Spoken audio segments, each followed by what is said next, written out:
നമസ്കാരം, എൻ്റെ പേര് ഐശ്വര്യ ക്രിസ്റ്റഫർ. ഹെഡ്ജിൻ്റെ മാർക്കറ്റ് ടോക്കിലേക്ക് സ്വാഗതം. ഹൊനാസ കൺസ്യൂമർ 2 ദിവസം കൊണ്ട് ഇടിഞ്ഞത് 34%. മാമ എർത്തിൻ്റെ പിതൃസ്ഥാപനമായ ഹൊനാസ കൺസ്യൂമറിൻ്റെ ഓഹരി വില 2 ദിവസം കൊണ്ട് 34% ഇടിഞ്ഞു.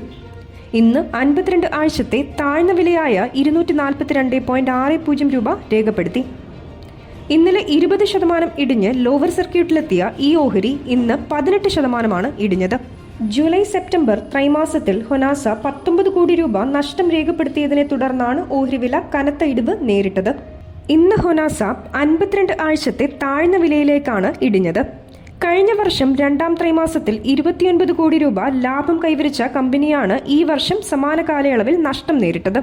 വിതരണ മാതൃകയിൽ മാറ്റം വരുത്തിയതിലുണ്ടായ ചിലവാണ് നഷ്ടത്തിലേക്ക് നയിച്ചത്. 462 കോടി രൂപയാണ് 2ാം ത്രൈമാസത്തിലെ കമ്പനിയുടെ വരുമാനം. 7% ഇടിവാണ് വരുമാനത്തിലുണ്ടായത്. 496 കോടി രൂപയായിരുന്നു മുൻവർഷം സമാന കാലയളവിലെ വരുമാനം. ഏപ്രിൽ ജൂൺ ത്രൈമാസവുമായി താരതമ്യം ചെയ്യുമ്പോഴും കമ്പനിയുടെ ലാഭവും വരുമാനവും കുറയുകയാണ് ചെയ്തത്. മുൻ ത്രൈമാസത്തിൽ ലാഭം 40.25 കോടി രൂപയും വരുമാനം 554 കോടി രൂപയുമായിരുന്നു. വിതരണ മാതൃകയിൽ മാറ്റം വരുത്തുന്നതിനിടയിൽ ഉണ്ടായ ചെലവ് ഒഴിവാക്കിയാൽ വരുമാനം 525 കോടി രൂപയാണെന്ന് കമ്പനി അറിയിച്ചു. ഓഹരി വിപണിയിൽ കരകയറ്റം. തുടർച്ചയായ 7 ദിവസത്തെ ഇടിവിന് ശേഷം ഇന്ന് ഓഹരി വിപണി നേട്ടം രേഖപ്പെടുത്തി. നിഫ്റ്റി 23,500 പോയിന്റിന് മുകളിലായാണ് ഇന്ന് ക്ലോസ് ചെയ്തത്.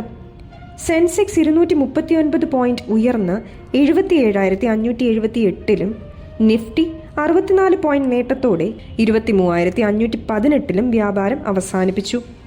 2,197 ഓഹരികൾ നേട്ടം രേഖപ്പെടുത്തിയപ്പോൾ 1,591 ഓഹരികളുടെ വിലയിടിഞ്ഞു.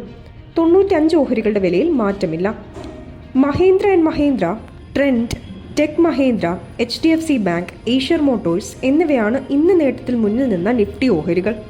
SBI life insurance, HDFC life, Reliance Industries, Tata Consumer Products, Hindalco എന്നിവയാണ് കൂടുതൽ നഷ്ടം നേരിട്ട നിഫ്റ്റി ഓഹരികൾ.